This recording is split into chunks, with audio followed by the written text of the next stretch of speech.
Hi, everyone. Welcome to this week's episode of Women Serve 2. Today we have Elizabeth Estabrooks with us. She is a consultant, speaker, writer, and author with subject matter expertise on survivors of personal violence, military and civilian, and women veterans. Since 1992, she has worked in the private, public, and nonprofit sector on the topics of intimate partner violence, sexual assault, military sexual assault, peer support services, community and organizational planning, and gender and culturally responsive services. In 2022, she retired, leaving her position as the Deputy Director at the Department of Veterans Affairs Center for Women Veterans. Prior to her recruitment to CWV, Ms. Estabrooks worked as a consultant for nearly 30 years, followed by her appointment as the first Oregon Women Veterans Coordinator with the Oregon Department of Veteran Affairs. In 2017, she co-created the original I Am Not Invisible photo project of women veterans in Oregon and facilitated its expansion as a nationwide project with the VA Center for Women Veterans. So if you haven't seen the I Am Not Invisible project, I will say I randomly came across it and I was absolutely astounded and astonished and amazed by this project. And I am so honored to have the person who created that on this podcast. So Liz, thank you so much for being here with us today. Brittinie. I appreciate the shout out for I Am Not Invisible. That's an amazing project. It was just sort of something I did as the coordinator, and then it just blew across the United States when the Center for Women Veterans picked it up. We started with 22 women in Oregon, and now there are over 4,000 images of women veterans across the United States. It includes, I think, 20 tribes, women from 27 tribes. We have one woman from China and one woman from the Netherlands. We've got women from Puerto Rico, Guam, all over the place. And it was pushback to saying, see me, because I was hearing so many women say, I feel invisible. I'm invisible. And so we started this. I started it with Felita Singleton, who was at the time the director at the Portland State University Veterans Center. And then she left it right after we launched. And then I started pushing for it to go around the nation. You can go to the Center for Women Veterans Facebook page. I think they still have all 4,000 of them up there. You can also look at the Oregon Department of Veterans Affairs page and see the original 22.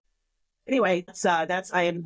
It's amazing. Like I said, I came across it, and I want to say I came across it in LinkedIn, and I think it was just amazing, and I hope it continues to grow. And like I said, I'm just so honored having you on this podcast and just doing so many amazing things for women veterans. One of the things that I like to do is talk about or have my guests talk about their military experience. So what made you decide to join the military, and what branch, and just essentially your military experience? I wish I could say it was patriotism. It was 1977. There was a recession. There was all this stuff going on. I had a job, and jobs were like, the price of gas was crazy. Jobs were hard to find. And so I had a job. I applied for a new job. I got that job. And a week or 2 weeks before I was supposed to start, I had already given my notice, and I had already hired someone to take my place in my job. And he called and said, oh, gee, I'm sorry. I hired someone else. I hired my friend's daughter because she really needed the job. So I was without a job, and I had a car payment, and I had rent. And I think I was not yet 19. I was 19, just short of. And so my roommate came to me, Joy, and she said, hey, let's join the Army. And I said, hey, let's not. And so she said, we could go on the buddy system. And she had all these things. So we ended up at the Army recruiter's office, and she happened to be a single parent of 2 children. And in 1970, women could only stay in the military pregnant or be in the military pregnant starting in 1975. So it was parenthood and women was very new to the military, because until 1975, you were booted if you got pregnant. And Ruth Bader Ginsburg changed that. So she, in 1975, they said, no mothers, no mothers can join. We've been forced to let them stay, but no mothers can join. So they told her she would have had to have given up custody of her children in order to join. And so she said, no. But I went ahead and went in because I had no job, no money, no prospects for a job. So I went ahead and joined. I was the second group of women to go through Fort Jackson co-ed with the men. And because they were just in the process of dismantling the women's services like WACs. And so they were integrating women into the the military as part of regular Army. And I was doing some research a couple of years ago, and I ran across a paper, and I talk about this in my upcoming book, that they, the draft had ended because Vietnam had ended. And President Carter, who was a feminist, looked out at the world and said, we have 51% of our population that is not joining the military. We're missing a huge opportunity here because men, the Vietnam War was still very raw for this country. And men weren't enlisting. They'd started the volunteer service. So men were just like, no, I don't want to do that. So they started pressing to make sure that women could join. And Carter understood that in order to get more women to join, they needed to open it up to more women. And so that sort of led to all of that. He tried to promote women being drafted, and the whole country lost their minds. And no, not my princess.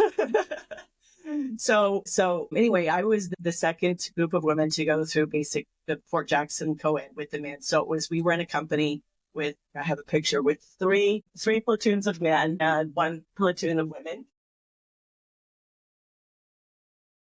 That's amazing. So this was my patch in Germany. So anyway, I joined, and I was a young feminist. My mom always says I was born a feminist. So I had no idea the amount of sexism and misogyny that exists because I was young and dumb and not really paying attention. So I just assumed there was equality, right?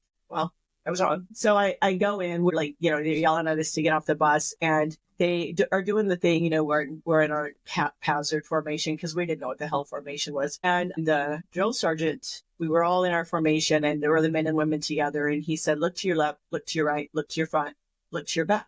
These are your brothers and sisters. This is your family. They will always have your back. We're your mommies and daddies, and we will take care of you. And in the very next breath, and this is why I don't like the word female, part of my PTSD, he said, and you females out there. And they had this really derisive way of saying female that was very offensive. For you females out there, we do not believe you belong in this man's army. And we're going to spend the next 8 weeks showing you just how much we believe that. And if we have anything to do, not one of you will make it through. So, it was pretty intense. So the men who previously had been, we were a bunch of kids on a bus, and all of a sudden we could feel them sort of dividing from us, like, yeah, bitch. And so that was my entry into the sexism and misogyny that was the U.S. Army. So I went in to supply my MOS with 76 Delta, which was like, there was pretty much everybody was 76 Delta or 76 Papa back then. And I was sent to Germany. I got out of basic, went to Fort Lee, finished my program, my AIT in 12 weeks. In 6 weeks. It was a 12-week program, and I finished in 6. Got to Germany, and I was the first woman in my company, and one of the few women. I was at Hardy Barracks in Kitzingen, Germany. And I was one of the few women on base, and the sexual harassment there was impossible. It was impossible. That and the discrimination was why I didn't stay in the military. And unfortunately, today women are joining at a higher rate than men, but they also leave at a higher rate. And it's because of this sexual harassment, assault, and rape. And we were talking about readiness earlier. It really impacts readiness. And so I finished off my 3 years, and there was one incident, like the guys were always on me. If I was in uniform on base, I was being sexually harassed. If I was at work, I was being sexually harassed. It never ended. And a friend of mine, that the only person I'm still in touch with, one time, he's this big dude, and he said, oh, I didn't notice. And I was like, dude, you're 6'2", you're tall, white, cisgender. You didn't notice? Of course you're not going to notice. So I remember one time when I joined, I was not the person I am today. And so I didn't really I was really passive. And that went away as I was in the Army, because I was constantly having to fight. I was constantly in fight and defense mode. And one time we were standing on the steps by the company, and these guys were flipping me crap the way they always did. And I just let them have it. And the XO, we had a woman, CO in XO, and she called me over and she said, Estabrooks, if you can catch more flies with honey than you can with vinegar, if you just be nicer to them, then maybe they'd be nicer to you. And I said, that's never going to happen. And I say today, that advice didn't work when we were in 7th grade, being told how not to get raped. And it doesn't work today when we're told how not to get assaulted or harassed or raped. It's not up to the women. It's up to the men to stop it. And it's really just that simple. So my time in the military, I didn't talk about my military service for a very long time, for decades. I didn't. I was just a girl who had been in the Army, right? I wasn't a veteran. I didn't. And when I first came back, I would tell people some of the stories, and people saw it as a joke. Some of the stories of harassment, and people saw it as a joke. My ex was real big about that. And my sister, Rita, she got to where she sort of was the intervener. When it would start, she would change the subject. And so I just stopped talking about my military service at all until I was in my 40s. I never really talked about it. I didn't really do veteran things. I didn't go to veteran things. So then when I started talking about it, my daughter thought I was lying because she was like, suddenly you're talking about this. You've never talked about it before. Well, I hadn't talked about it because it was traumatic. My military service was just traumatic. There's just no other word for it. And I would, when they started going to events, when I started working on the topic of military sexual assault and trauma when I was in my graduate program from 2011 to 13. But then when I was with the Oregon Department of Veterans Affairs, I started going to these events and everybody was like glowing. Oh, I had the best experience. And so I kept quiet because I thought nobody wants to hear my crappy experience. Nobody wants to hear my truth. And so I didn't go on any panels. One time I had to speak on that panel and I just glossed over my service because it just wasn't great. So I got pregnant with my daughter, 1979. It was really interesting because they were really trying to push women to not stay in when they got pregnant.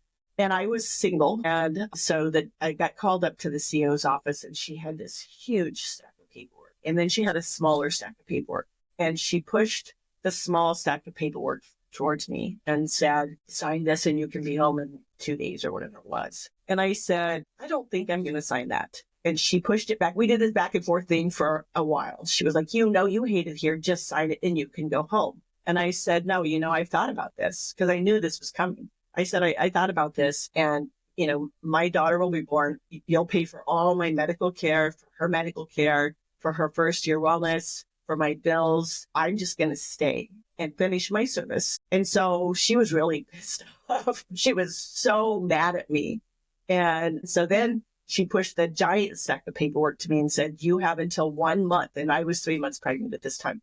She said, you have until 1 month after the child is born to have all of this completed and turned in, or we'll discharge you.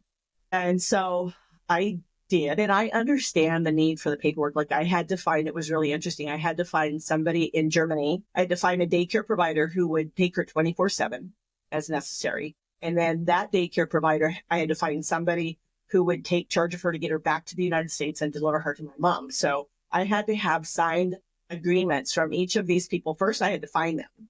And I had to get signed agreements from each of them. So the way it worked was I would take her to that daycare. And then if something happened, she would contact the woman who was going to take her home. And then that woman would be in charge of getting her out of country and to my mom in Texas. And she happened to be from Texas. She was like, I'll do it. I'm honored to do this for you. And then I had to ship the paperwork because, that was 1979. All we had was stale mail. So I had to ship the paperwork to my mom. She had to get it notarized and signed and send it back to me. So it really took all of 6 months for all of this to happen. And so it was so funny because the woman who was the daycare provider, her husband was captain.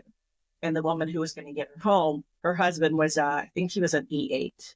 And so they assured me the daycare, she said, we're getting on the plane. We're all three of us getting on a plane together and getting out of this country if that happens. Because it's interesting what I discovered. There were over 300,000 troops in Germany at the time. That was the largest collective of military troops before or since in one country. And what I discovered was that their evacuation plan, it was a joke. So their evacuation plan was to get all they estimated it would take 3 days, 24/7, to get all the dependents out of the country. So their first plan was get them on planes and get them out. And if that failed and they couldn't, for whatever reason, they put them on buses and start driving west. Because we were only 60 kilometers from the Eastern Bloc border. Because remember, the Cold War was raging at the time. It was a big deal. All the fear was coming from the communist countries. So west was the way to go.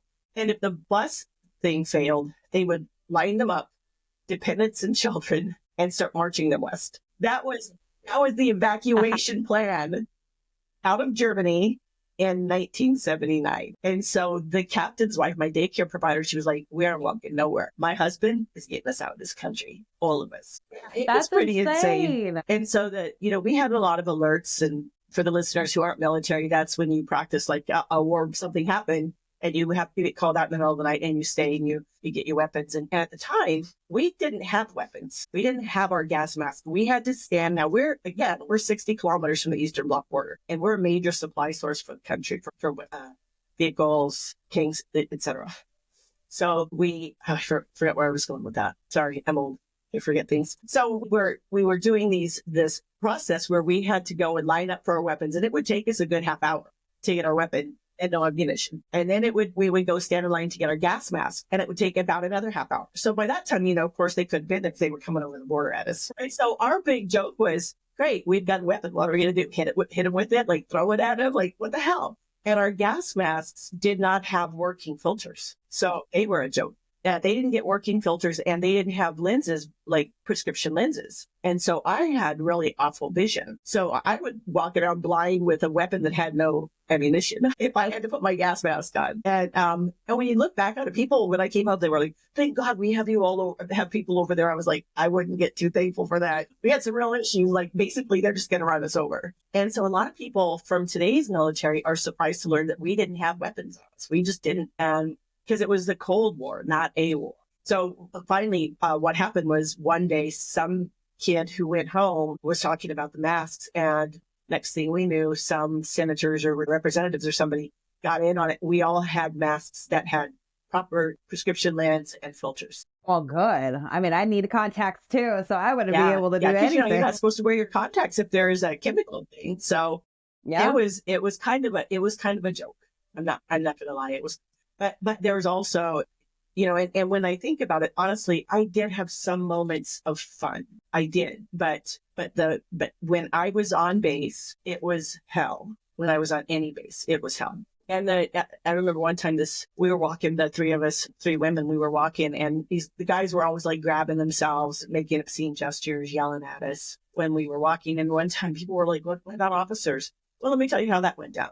The officer, I remember one time that stands out in my mind, he saluted, he looked at us, but he turned and he made this real obvious wink to the guys who were yelling obscenities at us. There was nothing. There was no place safe and no safe place. And I used that phrase a number of times in my book.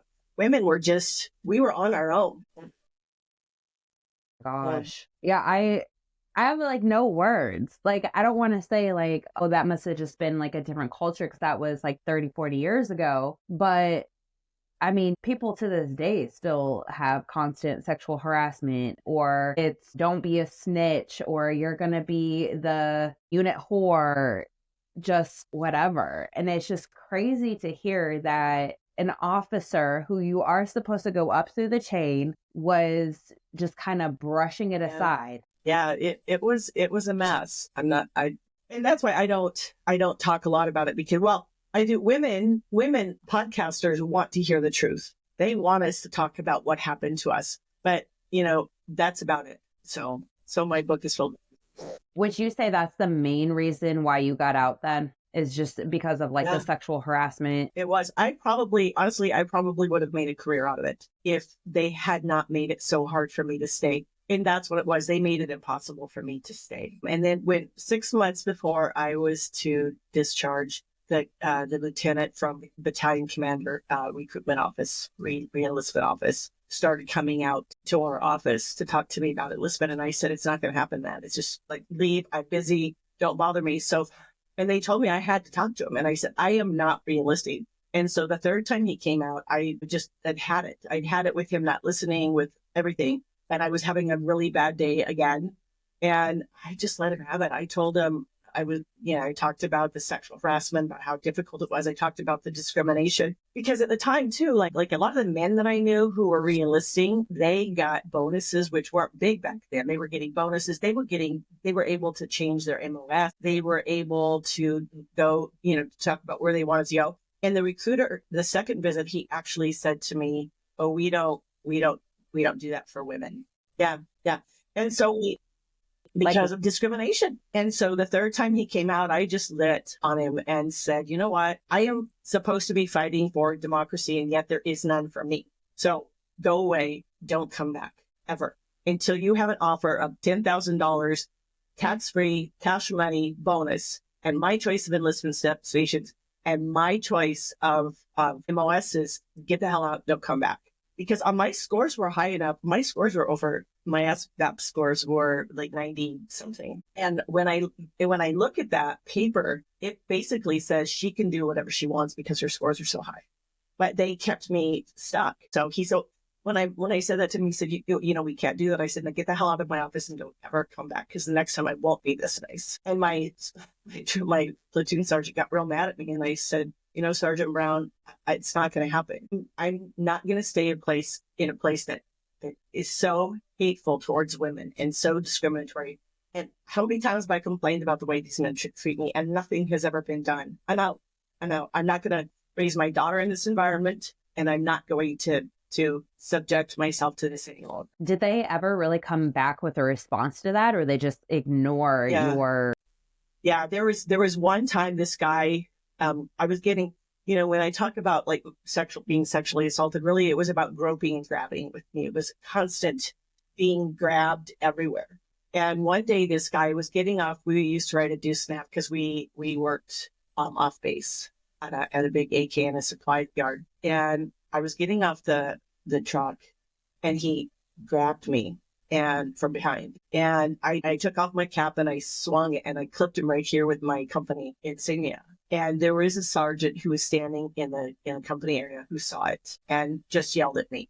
And so we ended up in a CO's office, or first sergeant's office. I can't remember. Sorry, I think I muted myself. I was fighting back the tears, and I said, you know what, send me home. This was early on. I said, I did not join this man's army to be treated this way. And I'm tired of it. And I've complained to you people and complained to you people. And I'm just tired of it. Just send my ass home, because I'm not going to do this anymore. And my platoon sergeant was there, and he was a very nice guy. He was one of the only nice people in my chain of command that really gave a shit. And so they sent us away. He said, Estabrooks, you go on ahead. And they kept the guy in there. They put him on extra duty, and they told him he had to apologize to me. And Sergeant Brown said, and you better mean it. And the guy told me this because I was walking later, and he was mopping, and he stopped me and he apologized. I said, dude, you don't mean it. Just leave me alone. And there was cursing about. And he said, no, Estabrooks, I really mean it. I'm sorry. You don't deserve it. And after that, he was one of the only people that was really nice to me. You know, that was one of the few times I have another incident that's in my book, but for the most part, they didn't care. So because your experience was very traumatic, like what made you want to still be involved with the veterans post-military service? Well, in 1992, I entered the field of social justice, and I never thought about my own trauma. I just never thought about it. I didn't really know anything about PTSD at the time, and I didn't understand how that gets in and it just stays. In my mind, I just won't talk about it. I won't think about it. I'll just like so many people who are survivors of trauma, I'll just bury it down here, and I just don't deal with it. And so I entered the field. Was doing some work with a nonprofit, and I was invited to be on the board of directors of a local domestic violence sexual assault crisis center. And I had to think about it. But when I thought about it, almost every woman I know had either been abused or sexually assaulted, or both. And so I said yes. And that started my nearly 30-year career in that field. And I just didn't think about my own. I just thought about theirs. And I tell this story in the book. And my book is divided my family. There are family members who were really angry because my mom was sexually assaulted between the ages of 9 and 15 constantly. And it really affected her life. And so I talk about when we were driving and she first told me the story, because I had never heard it before. I was in my 30s. So she was talking about it. And so I just listened, and I realized the importance of that. And so for the next 30 years, that's what I did, was I just listened, and I allowed women the space to talk. And then I would tell them what I could do to help them. And I had a phrase that I used early on that I used throughout my career, and it was, tell me what I need to know to help you. And whenever I would sit with the woman, and when I would meet her the first time, I would make sure she knew who I was, and then I would say, tell me what I need to know to help you. And she would just open up, like without fail. Women just opened up about everything. And so when I was at Columbia, in my graduate program, I had met a couple of women veterans, and with Columbia University proper, I was at the School of Social Work. They had a big active veterans community and student community, and we didn't have one at the School of Social Work. So two other women veterans and I started the veterans group at the Columbia University School of Social Work. And at the time, I honestly, I don't even know what drew me to, but from the time I started at Columbia, all of my papers, everything I did was tied to women veterans. And like I said, I don't even know. It was intentional, but I don't remember what the catalyst for that was. And so I spent 2 years just deep diving into that.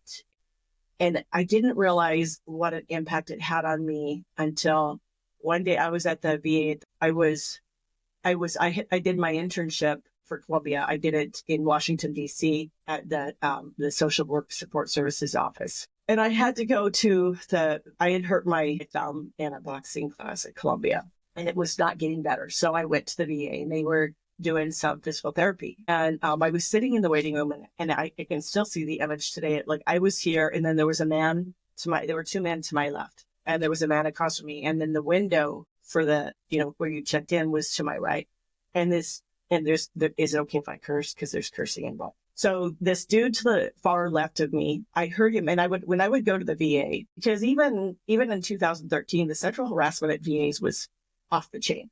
And so I heard him say, "Hey, beautiful, you want some coffee?" But I had my book. I always wore like my headphones, which I didn't have on, and my book, which I wasn't really reading because I was monitoring what was going on around me, because men behave badly at VAs. And so I heard him say that, and I just ignored him. I had my legs crossed, and that's important. I kept reading, and pretty soon I noticed he got up, and he had a cane, and he was coming toward me, and he was still saying, "Hey, you want to get some coffee? Hey." And so pretty soon I was looking down. He was standing right in front of me, and he said, "Hey, bitch, I'm talking to you." And he swung his cane and hit the bottom, because I had my legs crossed, hit the bottom of my foot with his cane. And I took out my headphones, and I put my book down, and I said, "Motherfucker, you ever touch me again, I will kill you with that cane." And nobody was doing anything. Like, everybody could hear him. Everybody could hear him, and everybody just sat there and did nothing. And it reminded me of when I was in the Army, when these guys would do this, and nobody would say, "Don't do that." And so next thing I know, the doors come bursting open, and my physical therapy lady comes, and she gets back through the doors. She waits until she's through the doors, but still nobody has said anything to this guy. And she goes, "Are you okay?" I was like, "No, not okay. I was just attacked verbally and physically by a guy with a cane. And I'm the one who had to deal with it. Y'all didn't." So I was walking home, and I was on the bus. Then I was walking home, but I was talking to my boyfriend, and I was just shaking, and I was sobbing, and I was like, I couldn't figure out why. But at the time, I didn't make that connection between that incident and all the incidents while I was in the Army. And I was talking to my boyfriend. Because he knew I would not like about military sexual trauma, because I was talking to him about all my work. And he took a deep breath, and when I was done, he said, "I'm going to suggest something that he said, you can tell me to shut up. But he said, have you ever considered that you might have military sexual trauma from your time in the Army?" And I was just like, "What? Maybe? I don't know." But I was so busy. I was like, "Yeah, well, I don't have time to deal with that right now, because I've got papers to write and grades to make and things to do." So I ignored it, and I went on about my business. And so when I got out, I knew that I wanted to focus on women veterans. When I graduated. And so I ended up applying when the Oregon Women Veteran Coordinator job came. It was the first time one of those positions existed in the state of Oregon. And I applied. I had testified for that. A friend of mine had contacted me and said, "You need to go to Salem tomorrow and testify for this." And so I did. And then when the job description came out, I was like, "Oh my God, this job was made for me." I was like, literally, it met every single thing I had ever done and wanted to do. And I got the job. And so then I started doing a really deep dive. There were 26,000 women in the state of Oregon, women veterans. And I knew that none of them, they all needed to know about me and the work that I was doing. And then we had very few women were getting their benefits. There was a reason the state of Oregon passed that bill. And so my job, and my bosses were fabulous. Cameron Smith and Mitch Sparks were my bosses. And they said, whatever you need to do, you do it. You design this job from the ground up. So the first year, all I did was travel. I started what's called listening sessions. And I just drove. I remember one week I drove 3,000 miles and then I tipped over. Yeah, that's a and lot. Oregon's a big state, so it's easy to drive 3,000 miles because I would leave an event and then drive to the next town for the event. It was like a rock star schedule. And then the next morning I'd wake up and I'd do that event and I'd leave and go to another event. And I did that because I knew that the women veterans of Oregon needed to know I existed and they needed to hear what I had to say for them. And so the first year, it was all listening sessions, designed these listening sessions where it was just me and women veterans. And I never gave their last name. So I would take they would all talk about, and I heard so many stories. And sometimes in those listening sessions, that was the first time a woman ever talked about being sexually assaulted sometimes. And I remember one time we were at this event and there were all these women at the table, probably 20 or so. And there was this woman sitting next to me who was in her probably 70s or 80s. And one of the women made a comment about, sometimes women don't talk about it. And she very quietly said, because sometimes nobody wants to hear what we have to say. And that was the only thing that she said, but she was there taking it all in and listening. And so all over the state of Oregon, all of these women, they just kept talking and talking and talking. And I kept listening and listening and listening. And it was like this one time, this Navy woman, we were talking about sexual harassment being like, you can get military sexual trauma from sexual harassment in military. And this woman, it's like she served about the same time I did. And her eyes lit up. She said, I can get a service-connected disability for that. I said, yes, ma'am, you can. She said, we just called it wave hate because she was one of the waves with Navy. And she said, we just called it wave hate. I said, oh, girl, it's sexual harassment, no matter what we call it. And then one time I was talking to this young woman who had just come back from deployment. And a friend of mine, a friend of my son's, he said, I need you to talk to this young woman. And he never told me anything. So I said to her the same thing I said to every other woman, tell me what I need to know you. She was like, oh, my ankle, oh, my wrist. And I said, so I'm going to ask you the same thing I asked every single other woman I talked to. Did you ever experience anything that made you feel uncomfortable, unsafe, etc.? And so this is how women think about this. And I talk about women because that's the sum of my experience. I know nothing about men. I know it happens to men, but I never in almost 30 years worked with men. So that's why it's not because I'm, like a misandrist or anything. I just don't know anything about men. So I always talk about women. So, but that's how women, it's like, oh, it was nothing. And then you get to the something that it was. And so she said, well, there was this stuff, the usual. And I said, well, tell me what the usual is. And she said, oh, the things they say to us. I said, uh-huh. And she said, and, grabbing, said, uh-huh. And she said, the kind of assault stuff. So we went from nothing to the usual to sexual assault. And I said, okay, so do you have trouble sleeping at night? Like I went through the list of the PTSD stuff and she's, yeah. And then she stopped and she said, I never made that connection. I never thought about those. Like she couldn't be around men. She couldn't, there's so many things. And so I said, I'm going to connect you with this veterans because I didn't write claims. I always turned it over to a VSO. And so I connected her to my favorite VSO, for the people who don't know, that's a veteran service officer. And he helped her. And he was a very safe person for her to go to talk about this. So that's, but what I realized by the time I got to VA, I was starting to unravel after almost 30 years of hearing all of these stories, because I listened to the stories of civilian women before I started in that field. 1993 is when I got my job at the Crisis Intervention Center. And then I just spent my career listening to the stories of sexual assault and some real brutality against women. And I didn't realize how that was getting in there and having its effect. It was piling on top of my own MST. And so when I was at VA, some things happened and I just sort of flipped and I had to leave. And my psychologist said to me afterwards, she said, I can't believe you, on top of your own trauma, you went into the military or you went into the field and then stayed there for 30 years. She said, Liz, there are people who don't have trauma who don't make it 30 years in this field. She said, this is so negatively impacted you. You can never listen to stories again. You can't do that. You just can't. You have to be absolutely done. And so I went ahead and retired because I was like, what else am I going to do? I don't know anything else. I have a master's in social work, but that's the only field I know. And when you're in family, pretty much no matter what you go into, you risk that somebody is going to tell you something bad that happened to them. And so I can't do that. It is a lot, especially like dealing with your own trauma and then 30 years of everyone else. Like it does add up, and that is a lot.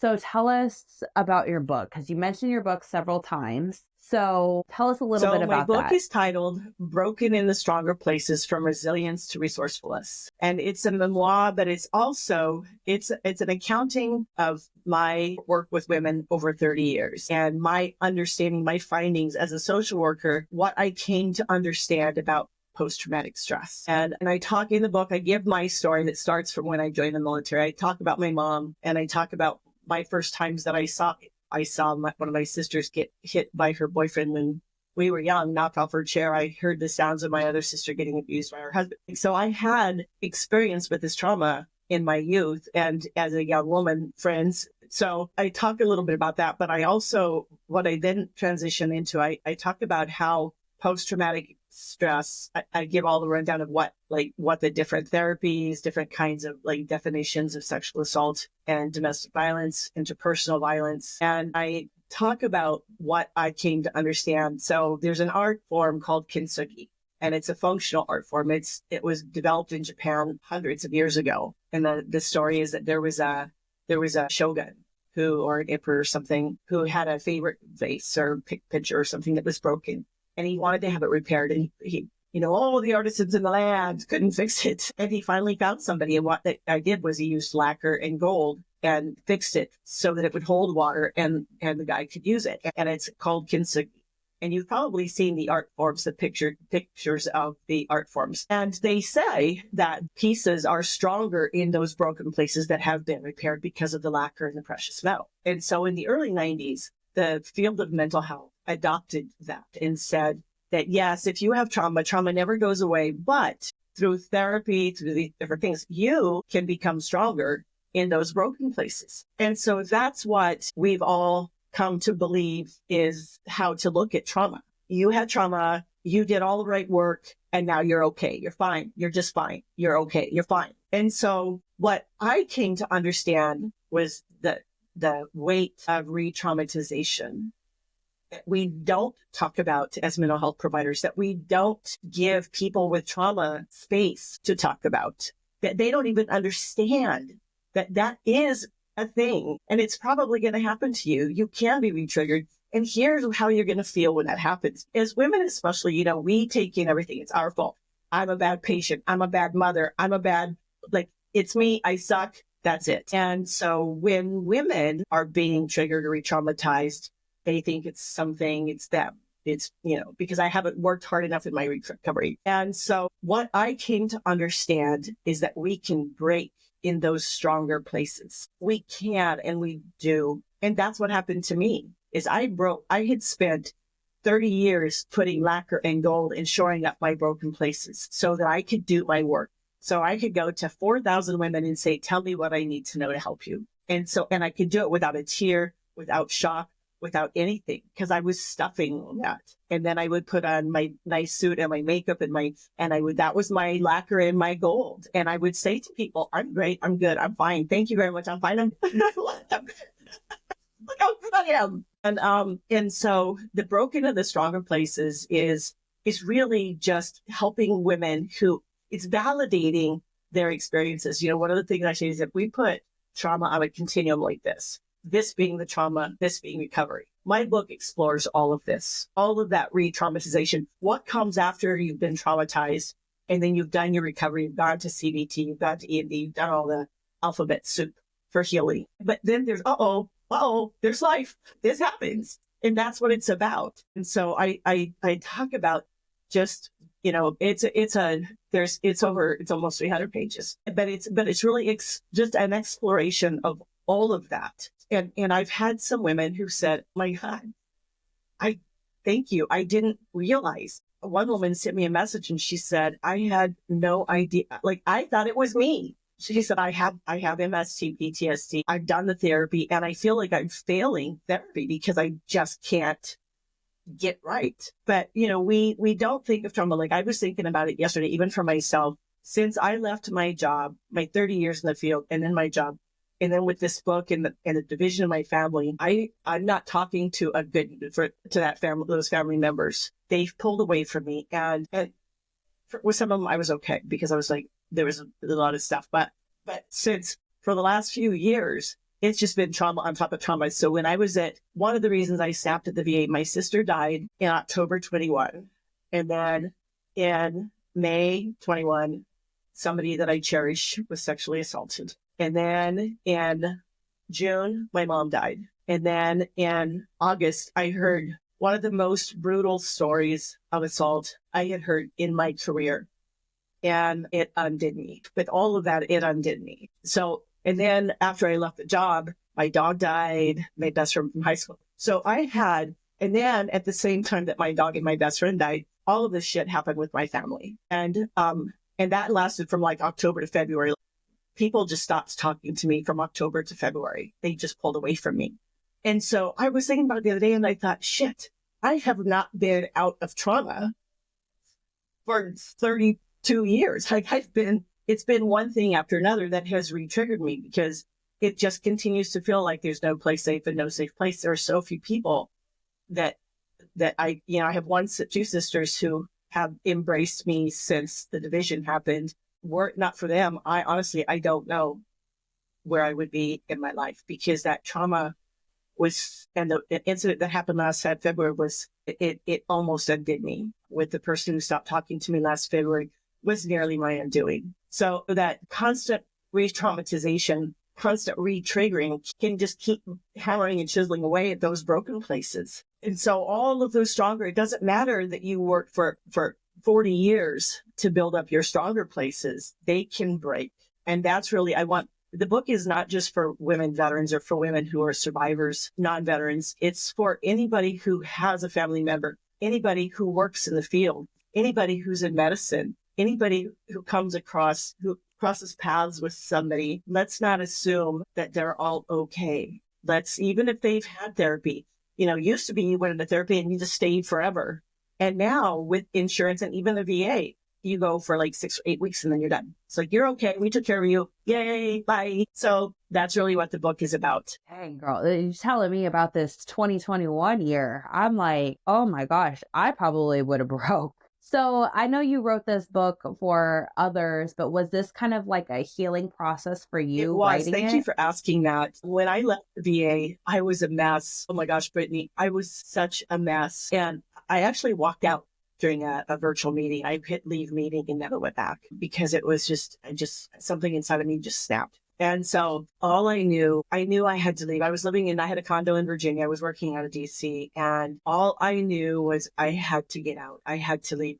I sold my Subaru Outback. I bought a camper van. It was in Dodge Coach House and I put all my stuff in storage. I left my job in September, the end of September. I signed the exit papers October 30th. And by Thanksgiving, I was gone. So I was just like mowing through getting stuff done. And it's interesting because in my head, I was so messed up. I was just like, when I look back on it, I thought, oh my God, I got rid of, you should not make decisions when you're in the midst of crisis. Jesus, I made some really bad decisions that ended up costing me money. And then when you're in that kind of crisis, you do something else to fix it, but that costs you money too. So I was just making all these bad decisions, but I knew I had to leave. And it was where from resilience to resourcefulness part of the title is that it's resilience that can keep you from breaking or that can help you get through stuff. But it's resourcefulness that can help you when you're re-triggered. It's knowing what you need to do to help yourself, whether it's visiting with friends or seeing a psychologist or getting in your van and driving 20,000 miles over the course of 10 months. And that was what I did. I remember when I was writing my book, I was thinking about when I called it escaping DC. People would say, oh, where are you from? And I would say, I'm escaping DC. And most people were like, oh, girl, good for you. But I remember thinking at the time, it was so cold. I just had to be warm. I just needed the sunshine. And when I was writing my book and I looked back, the temperatures were like 50, 55. It wasn't even cold. But for me, in my soul, I just knew I needed the sunshine to get better. And I remember driving, it was probably a good month before I really kind of snapped out of it and came to. And my dog, it is an amazing Shih Tzu. She was really doing her work overtime. Like she probably needed an emotional support dog. Like I'd be driving and she'd be over here with like doing this to me. Like, it's okay, mom. It's okay, mom. She was so precious. But I was just driving. I mean, I literally was just like, I was following my map. It was like, okay, turn here, go here, do this, stop here. It's 4 hours. You need to stop. And like, I was operating up here, like just functioning. I was just functioning. When I got down to Florida, I was like, oh, trees, sun, oh, the ocean. I wasn't even enjoying. I was just functioning. And it wasn't until probably Christmas that I started snapping out of it and realizing that I was a hot mess. So I spent in the 10 months, a lot of times people say, and I talk about my healing, it was a healing journey. And I talk about it in my book. You know, a lot of people say, oh, you probably met some really good people. I honestly didn't, because my trauma was at such an extreme high. I hardly ever left my van. I didn't talk to people, and I especially didn't talk to men. I've had some really awful experiences with men personally. I was thinking about the other day, the men that I just dated casually, they were all like fun, but the men that I had relationships were abusive. They were mean. I made bad decisions when it came to relationships. And so so with 30 years of hearing women talk about the brutality of men, like I only met one or two women who were harmed by women. Literally all the rest were harmed by men. And when I think about women in the military, you know, they say it's 1 in 3 or 4. Almost every single woman I spoke to, with the exception of like 3, the thousands of women I spoke to who were military, they all experienced either harassment, assault, and rape. So it's not 1 in 3. It's literally all of us had some kind of experience. So getting out of my van and talking to men was something I just was not willing to do. I had my weapon and it was next to me all the time. And I would park away from people. And if I saw a man coming toward me, I'd get in my van and lock the doors. I just couldn't speak to them. And I could barely speak to women. And there were a couple of women that I met that we stayed friends with, but it took 20,000 miles for me to get better. And in that time, I got in my van in November. In January, I started writing my book, and I just wrote like a fiend. I just wrote and wrote and wrote. And then in October, when everything fell apart with my family, and then it just kept going through February, I stopped writing. I just couldn't write anymore. And in May of 24, one of my dear friends said, "Oh, you got to finish that book." And that was all it took. Honestly, just a little sentence was all it took for me to go, yeah, you know, you're right. I do. And I started writing again. Good. Sometimes you always need that person to be like, hey, Yeah. finish what Yeah. you started.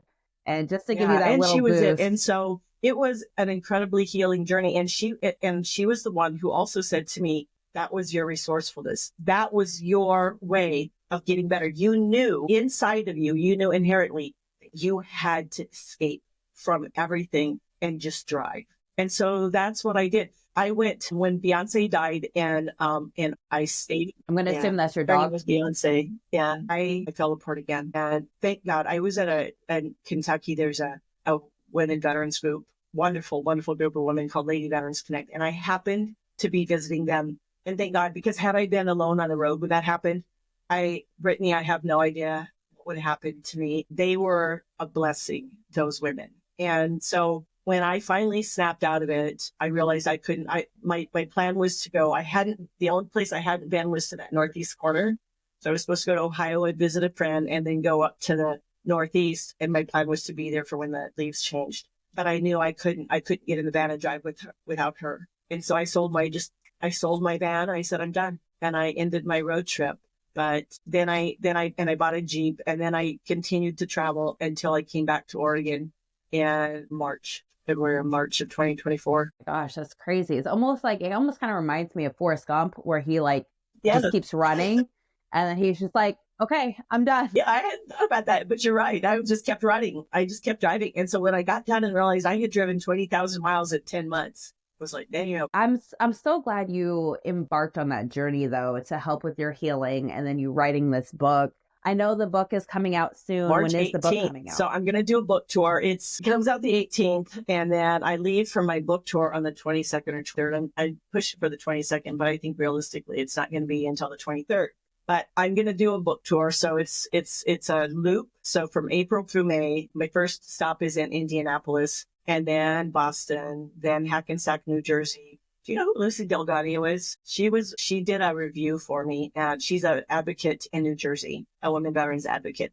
And so I'm stopping there, and then New York, DC, and then I've got some scheduling for Atlanta, Florida. My plan is I've got 34 stops. I just have to get them all put together, all the way down 95 to the center part of Florida, and then back up and along Interstate 10 along the south, kind of doing this thing a little bit. And then into, Arizona, Texas, back up to California and home. And then I'll do some book readings, because the book tour is all about readings and signings and lectures. And so then I'll do some in the Pacific Northwest. And then in August, I'll go further. I'll go up to 90, up at like Minnesota, like Wyoming, all those states in the north, and then down, and then across the central part of the United States, like Kansas, Oklahoma, all of those states. So that'll be August and September. That's awesome. I'm trying to figure out like how I could support you in this book tour, but I'm not going to be in Oklahoma in those times. So we'll try to figure something out, because I would love to support that. I think it's amazing. So you're going to start in March. Well, the first one is March, right and after. So I have to be to Indianapolis by March 30th. So and what I always tell people is, if you want me to stop, if you want me to come to your place, just say so. Like, I have a website. It's a woman's voice press.com is what my business name is. And people could go there and they can see the book trailer, they can read a book description, and they can read an excerpt from the book. And they can contact me through there, or at Elizabeth at a womansvoicepress.com.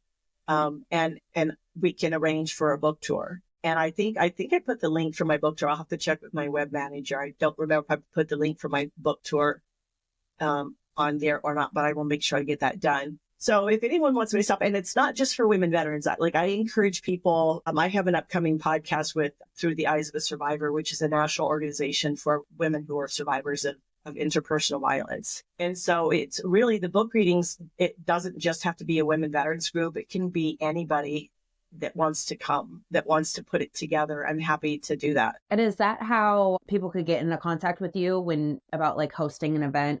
Okay, perfect. So I'll make sure that's also in the show notes so people can reach out to you.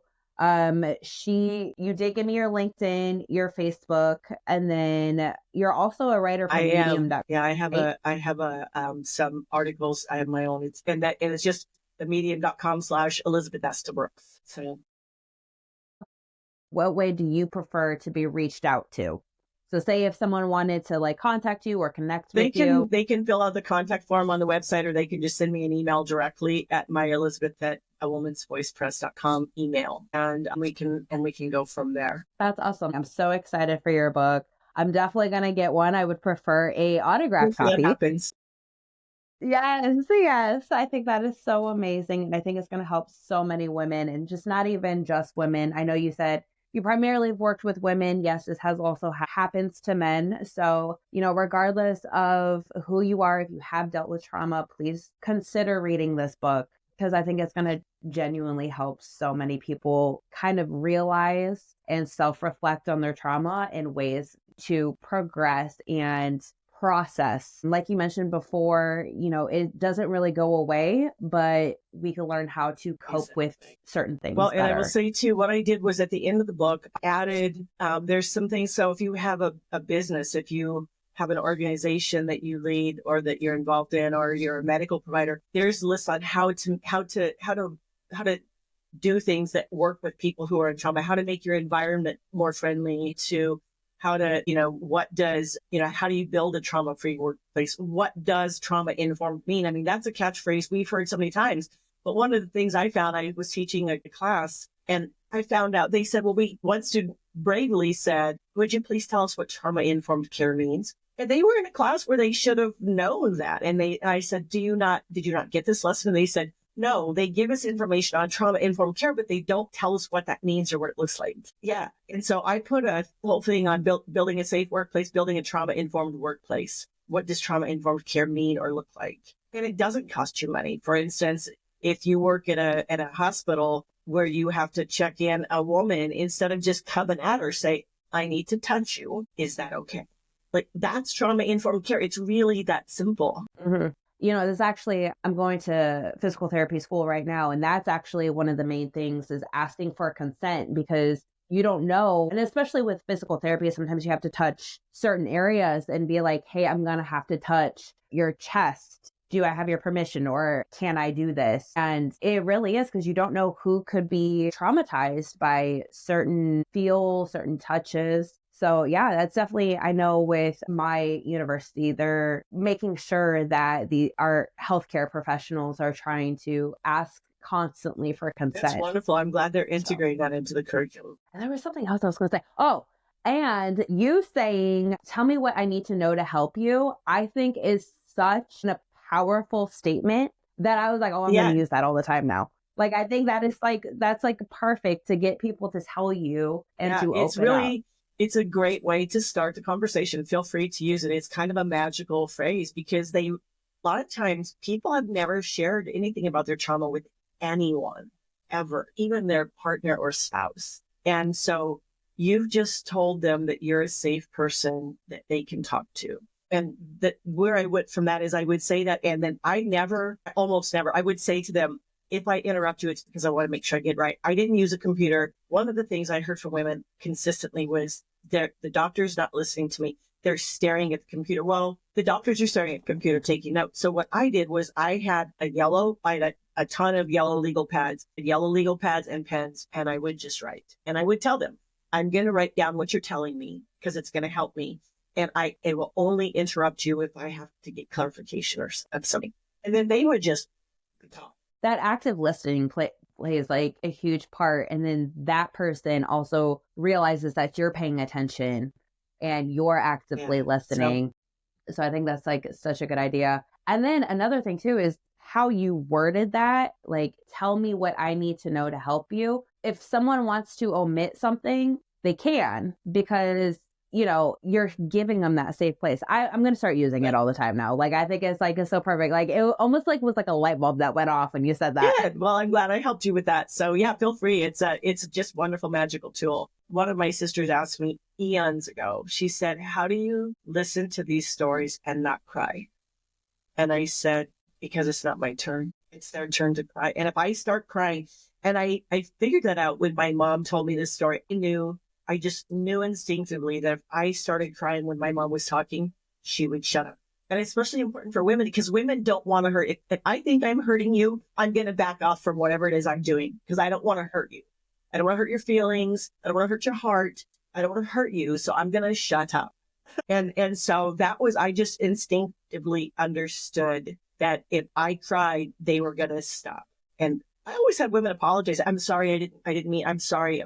Like, don't apologize to me. You don't have to. Problem with that sometimes too, because I get like super like attached to their story and I start tearing up and I'm like, oh my gosh, I can't believe that happened.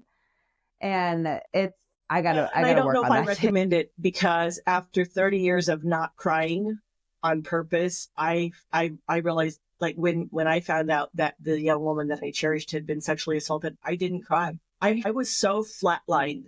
I had taught myself to flatline. And so now I cry all the time. It's like, what is wrong with me? Why am I crying? It's just a commercial. But I have like 30 years of tears all stored up inside of me. Yeah, you got to let it out. Yeah. So what is one major advice or one key takeaway that you would want people listening to this podcast to run away with? I think it's that we need to understand how we can be impacted by trauma, not just immediately after, but throughout our lives. That the reality of re-traumatization, and how we can acknowledge that when it happens and use our resourcefulness. We already are using our resilience, but how we can tap into our resourcefulness to be able to move through re-triggering and traumatic events that occur because we can't stop traumatic events from occurring in our lives. We can't stop what happens in the world that can re-trigger us.